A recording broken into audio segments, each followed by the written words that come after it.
Bonjour à tous. En préambule à cette vidéo, hier soir j'ai regardé à la télé l'envoyé spécial sur les airbags Takata.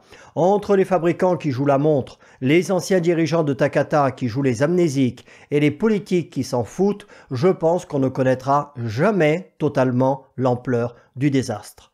Nouvelle année, nouvelles augmentations. On en a déjà parlé et en passant sur BFM TV, je suis tombé sur ces chiffres.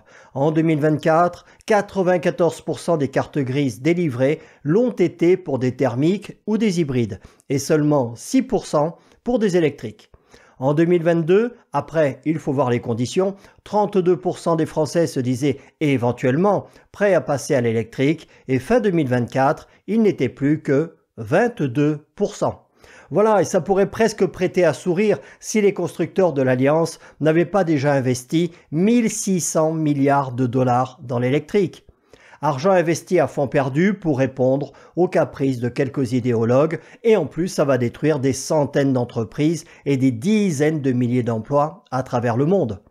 Je pense qu'on aurait pu bien mieux utiliser cet argent auquel il faut rajouter les centaines de milliards investis par les États et les pertes en chiffre d'affaires qui ont plombé les constructeurs et les professionnels du secteur.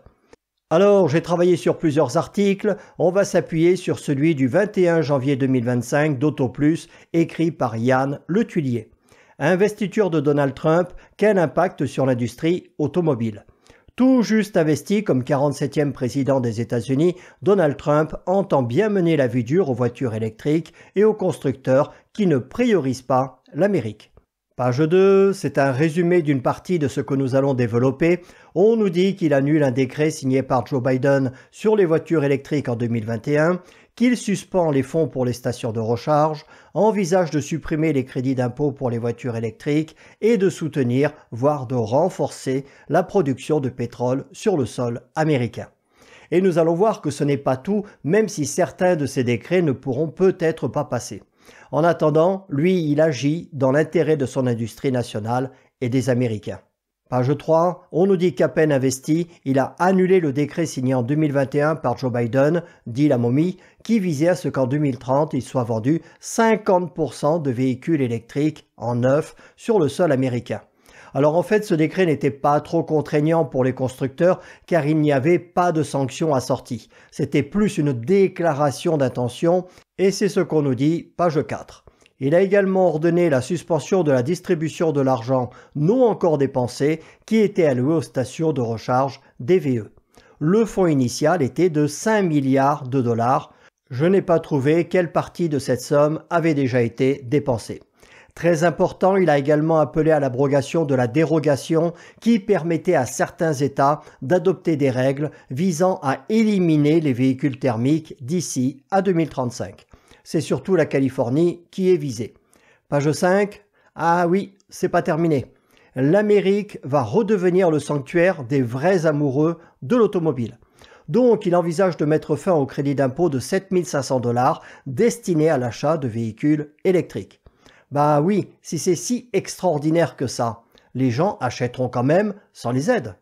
Il a aussi demandé à l'Agence de protection de l'environnement de revoir les normes sur le CO2 qui auraient imposé aux constructeurs de vendre entre 30 et 56% d'électrique en 2032.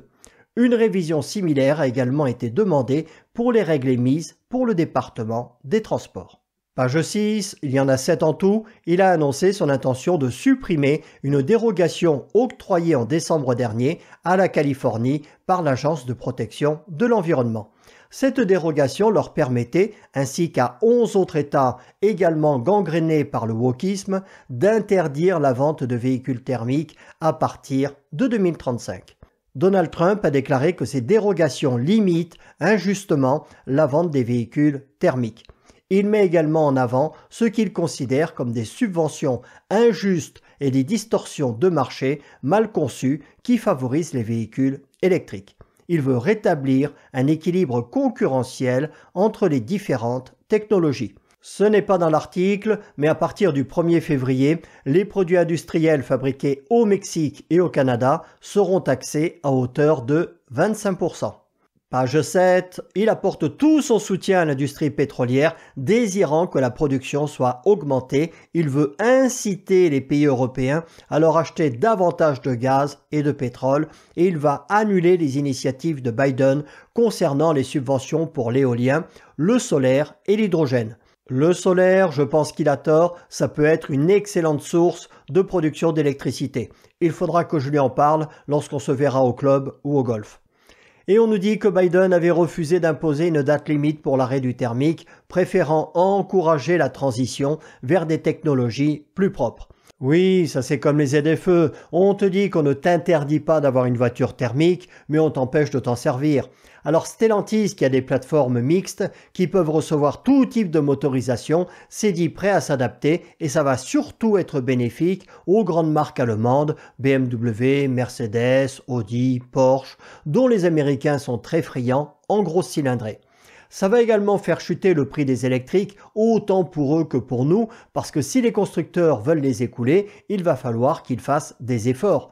Et Donald Trump a également demandé aux pays de l'OPEP, qui voient leurs ventes de pétrole baisser, de faire un effort sur le prix. Alors, concernant l'augmentation de la production de pétrole aux USA, les compagnies pétrolières ne sont pas trop d'accord car ça ferait baisser les prix. De toute façon, même si tout ne se fait pas en totalité, je pense qu'on peut dire qu'en moins de 48 heures, il a entamé un nombre de réformes considérables qui auront des répercussions positives dans le monde entier. À suivre. Salut à tous!